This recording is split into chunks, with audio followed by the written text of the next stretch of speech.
இந்தியாவின் தேசிய விமான சேவை நிறுவனமான ஏர் இந்தியா புதுடில்லிக்கும் கோலாலம்பூருக்குமான புதிய தினசரி இடைவிடா பயணச் சேவையை தொடக்கியுள்ளது. ஞாயிற்றுக்கிழமை புதுடில்லியிலிருந்து பயணிகளுடன் KLIA வந்திறங்கிய முதல் விமானத்துக்கு பாரம்பரிய முறைப்படி தண்ணீர் பீச்சி அடித்து வரவேற்பு கொடுக்கப்பட்டது. அவ்விரு முக்கிய நகரங்களுக்கான பயண வசதியின் புதிய அத்தியாயத்தின் தொடக்க விழாவும் அதன்போது KLIAவில் நடைபெற்றது. அதில் மலேசியாவுக்கான இந்திய உயர் ஆணையர் BN ரெட்டி சிறப்பு விருந்தினராக பங்கேற்றார். அவர் தமதுரையில் இந்தியா மற்றும் மலேசியா இடையே கலாச்சார மற்றும் பொருளாதார பிணைப்புகளை இப்புதிய பாதை வலுப்படுத்தும் என்றார். ஏர் இந்தியா தனது இப்புதிய வழித்தடத்திற்காக ஏர்பஸ் A320 நியோ விமானத்தை தேர்ந்தெடுத்துள்ளது.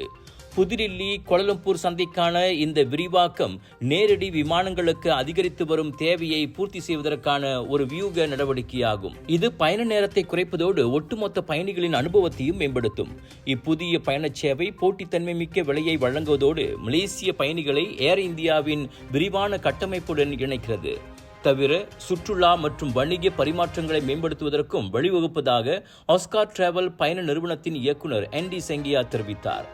ஏர் இந்தியா சார்பாக ஆஸ்கார் டிராவல் சர்வீசஸ் இங்கு முன்பதிவு மற்றும் டிக்கெட்டுகளை கையாளுவதோடு விளம்பர நடவடிக்கைகளுக்கும் உதவுகிறது.